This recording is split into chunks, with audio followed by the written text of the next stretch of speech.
Hi, this is Mike. I'm known on the different websites as Not So Fast.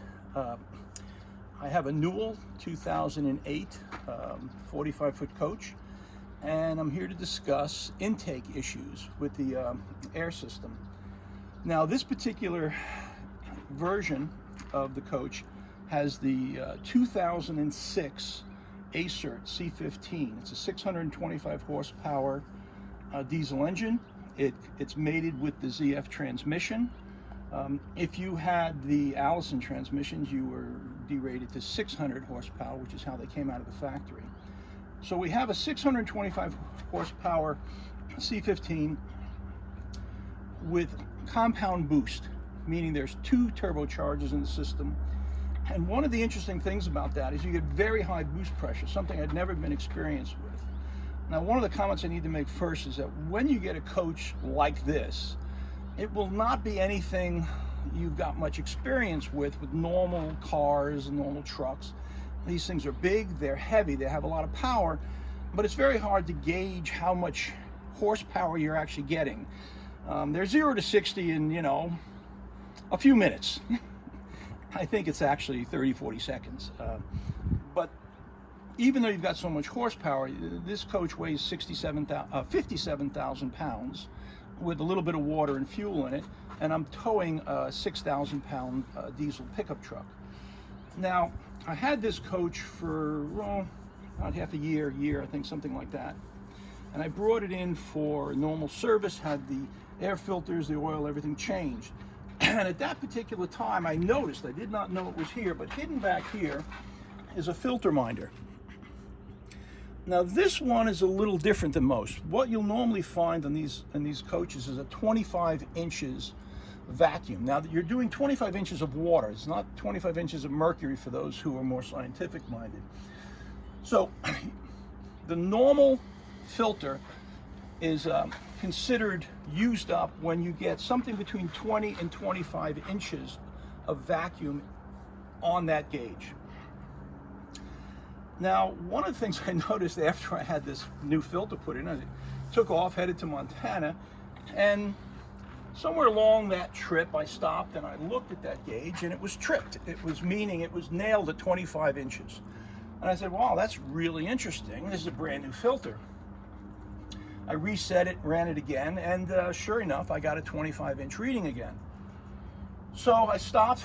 I said, there's something wrong with the filter. I bought a new filter. And there's a series of different companies making these filters, and we'll talk a little bit about how they work. But the new filter turned out to be exactly the same. As soon as I put it in and put some strain on the coach, you obviously got to get it up there in horsepower, it tripped at 25 inches. Now, since the meter only went to 25 inches, I didn't really know how bad my vacuum was actually happening.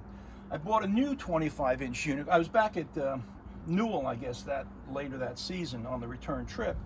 They put a new 25-inch filter minder on, did the same thing. So I managed to find from Donaldson a 30-inch filter minder.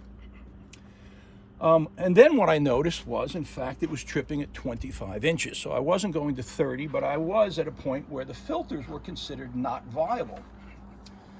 So I talked to Newell about it, and they said, well, we just go by mileage. Now, I started looking at the filters that were recommended, and there's a series of them. I think I had a FAR Ecolite. The Ecolite is this version. Every company seems to make an Ecolite or an Eco style filter. It's probably a licensed version. So the Eco, the FAR, the Lubrifiner, the Baldwin, the Donaldson, the Wix, they all seem to be about the same. The only one that's different is Raycor. And the reason it's different is because Raycor will specify the filter in both forward, normal flow and reverse flow. Now, if you're looking at this and you own one of these coaches, you'll see that this is not normal. Normally, this is the original filter. This one's ready to go. Normally, this would be turned around. This would be facing that way. This is the external cavity where air would normally, in a normal flow system, air would be pulled in here, come through the filter element, and then be pulled out through the center. That's considered normal flow. All the filter companies certify them that way. Raycor says in their booklet that they have tested them and, I don't know if certifying them, but they have rated them for reverse flow, meaning you come in from the center and down and out. Now, a couple of things happen here. One is you run some risks because you're intaking right into the filter system, and you have a lower rating. As you go through the different data, you'll find all kinds of numbers for the same filter. In general, these filters are considered 1,500 cubic feet per minute. When you go on actually specifics like the Donaldson site, or let me call out, let's see, Raycor specifies theirs is 1,375 to 1,900 cubic feet per minute. Now, they make another version that doesn't have a 7-inch tube here. It has a perforated body, and you gain another 50 cubic feet per minute. The question is, what's the difference between the 1,375 cubic feet per minute versus the 1,900? And it really has to do with the amount of vacuum that they're calling that number out at. If you go on the Donaldson site, they're calling out 1,500 cubic feet per minute at 5 inches of water.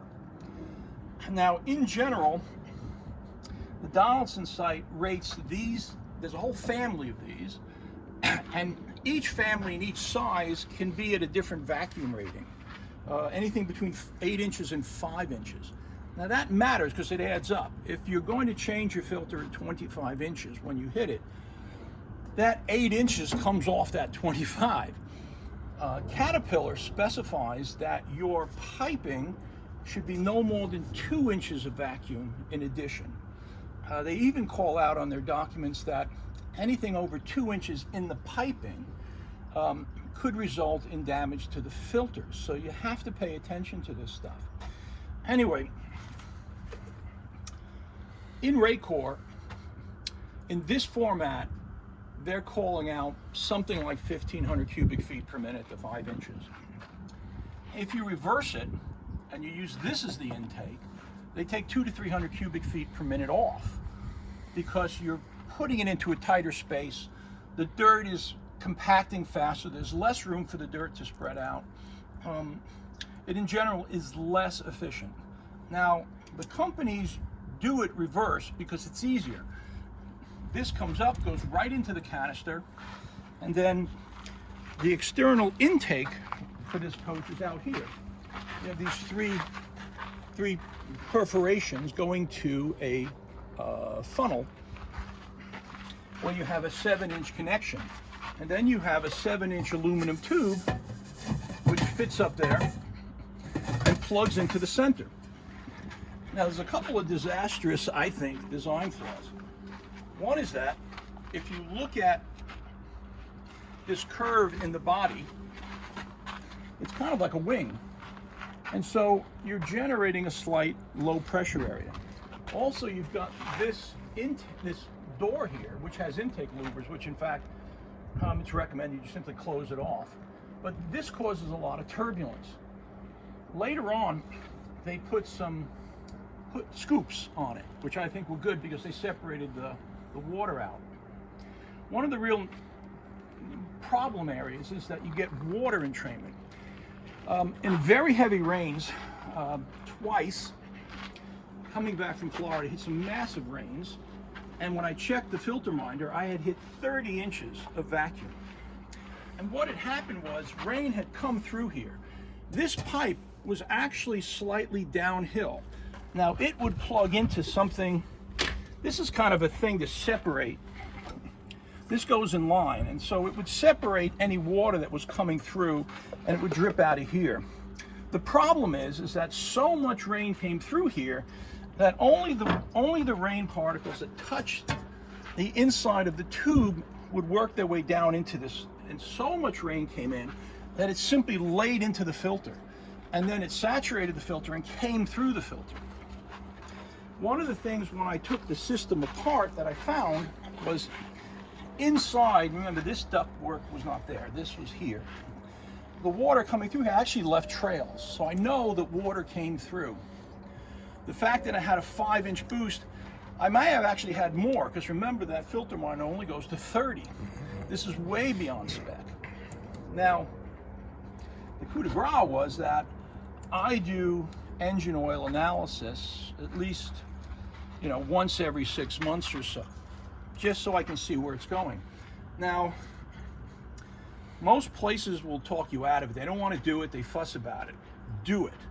What I caught on this particular instance after that rain was I caught a high silica reading in the engine. It was not considered damaging, but it was a caution.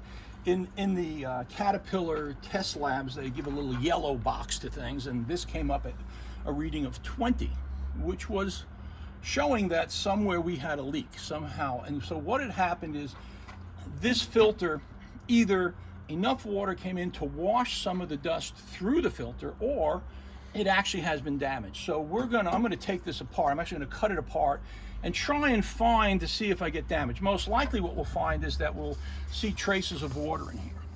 So if you think about it, if water's rushing straight into the center and then gets through it, the engine is sucking out of this bottom. So it's the worst possible configuration, because now that's going to go directly down the pipes. So by turning it around, I've added an elbow. That's going to be an additional reduction in flow, but you gain that back because I get at least 300 cubic feet per minute, approximately more, by doing this configuration. Also now, I'm pulling air in the safest manner. Right now we're going to be experimenting with this simply open and pulling it from this area. This could be turned around and tucked into the back. There's another version that's perforated in a large area, or I can duct this into another space, but I can be in control of it. In general, the air has to be pulled up. Particles that impinge on the filter that it might touch is only in that local area and then can drip back out. Anything that winds up in here on this body is going to drain back out. So I think that's in general a big positive. There's a couple of other issues that we've noticed. One is that if you come over here, this is the cast turbo interface right down here. You can see this is a rubber boot, and this turbo is a 6-inch opening.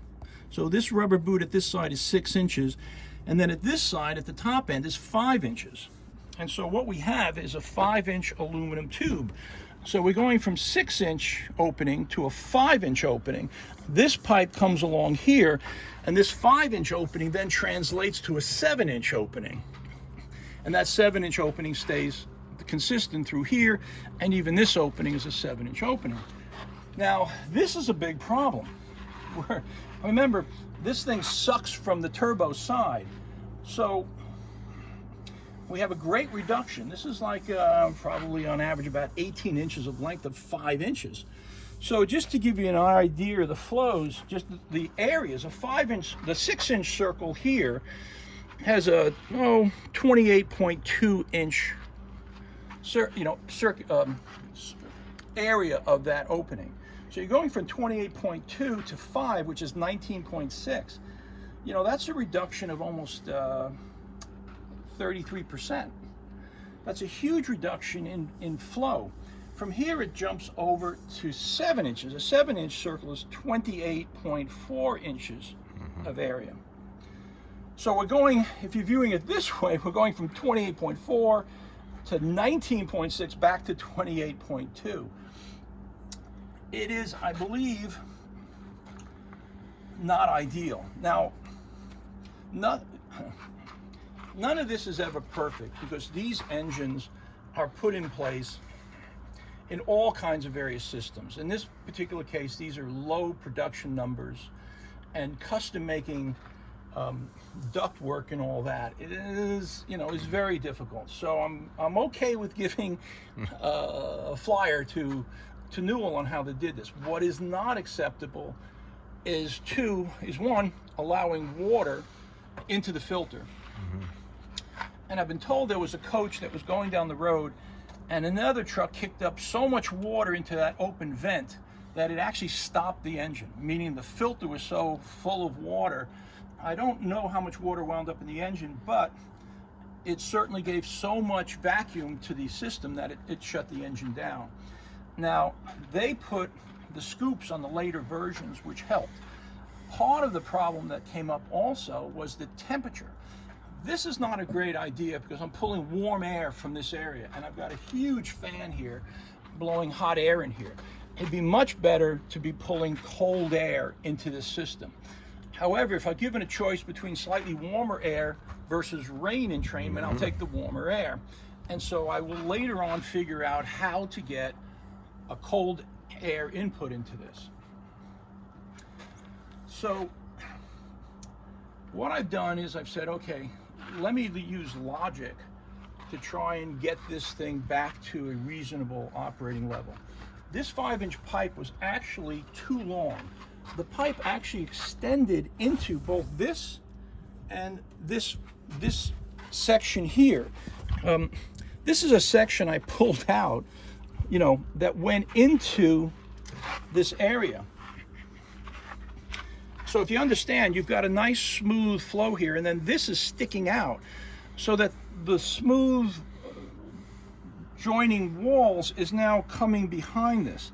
This is more of a generator of turbulence than would be normally to a smooth unit. So I've come in and I've cut off the excess. I've gotten a proper orientation to this.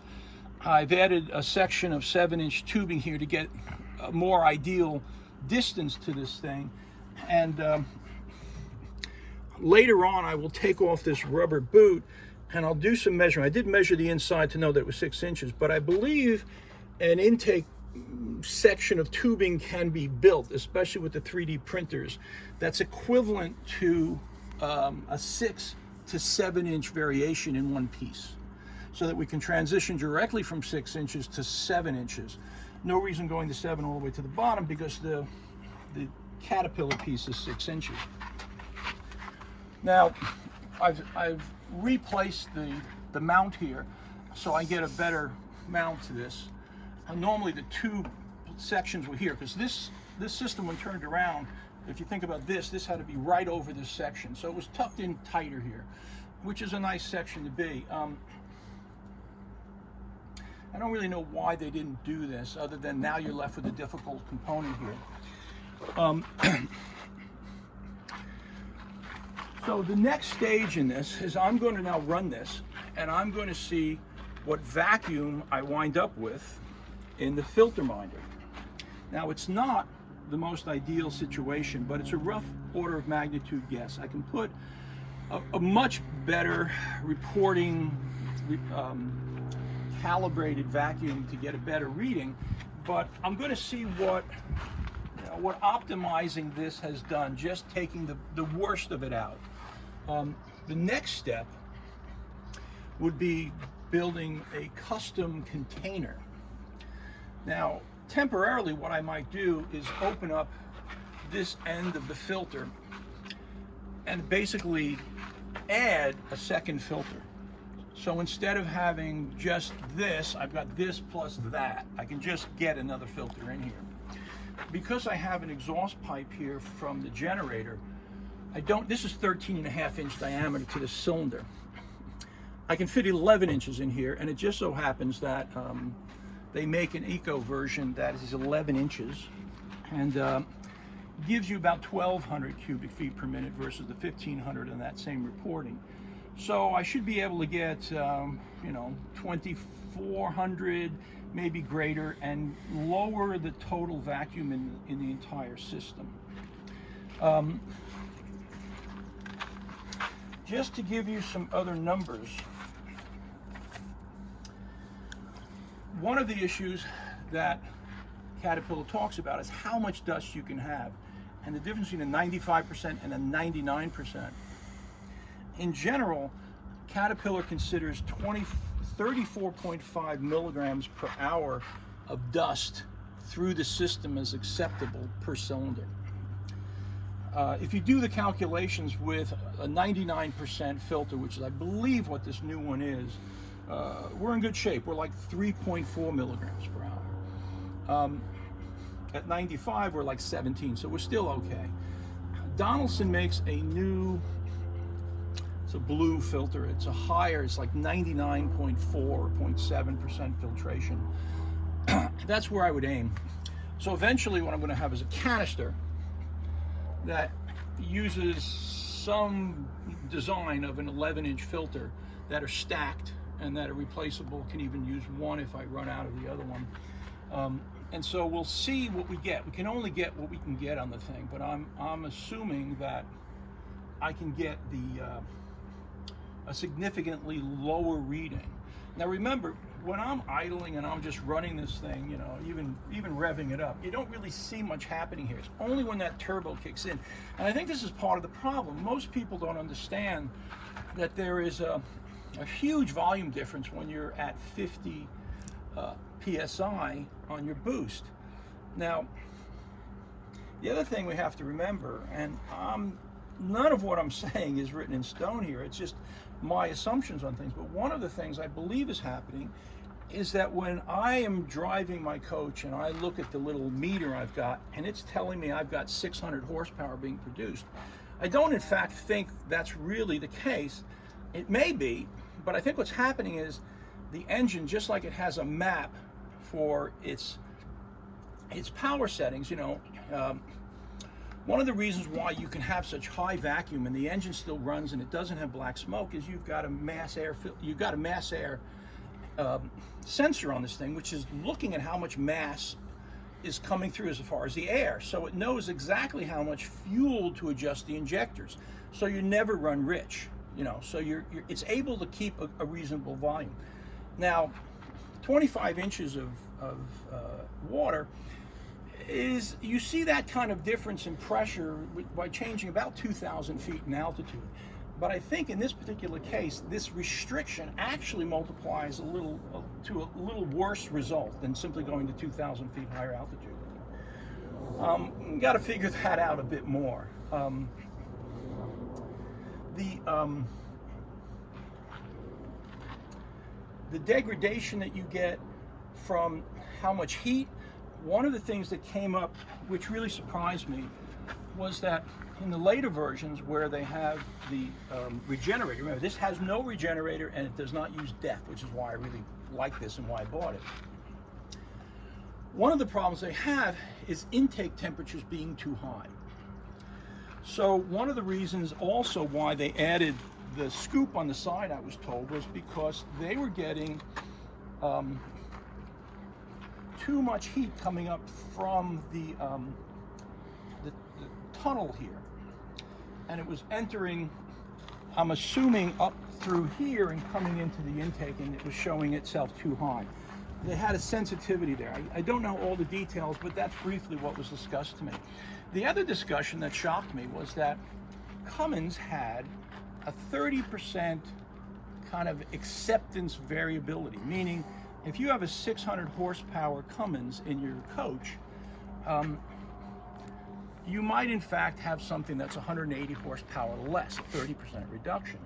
Now I started thinking about that, and I think what they meant when they said that was not that the engine itself wasn't producing the 600, but that in the installation, in the variations in intake ductwork, in the filters, in the heat of the system being fed back, in all the things that are going to affect your efficiency, they would consider the coach well enough designed if what you were getting out had only a 30% hit. Anything over that, they would consider that being too bad. Now, that's my interpretation of what I was told. It may be wrong. It may be that, you know, Cummins will say 30%, you know, the engine just, I don't know, bad castings or whatever. I don't believe that. I think you might get a couple of percentage here and there, which a good tuner can work around. You know, you get a rough casting in the intake manifold. So for anybody who has a diesel pusher, the thing to think about is that these were installed in a manner to be kind of efficient for the company, you know, without making terrible, you know, expenses of custom air tubing and filtration systems. And as you can see, this is very tight. Now, one of the things that came back when I saw the bad reading of the silica in the test, I said, well, you know, most oil filters, depending on what company it is, will state something between 20 and 40 microns as the filtering element. A lot of the damaging dust, you know, can happen at 10 microns. Well, that's coming right through for your fuel. So what I did was I added a centrifugal oil filter, just to deal with this kind of thing happening again.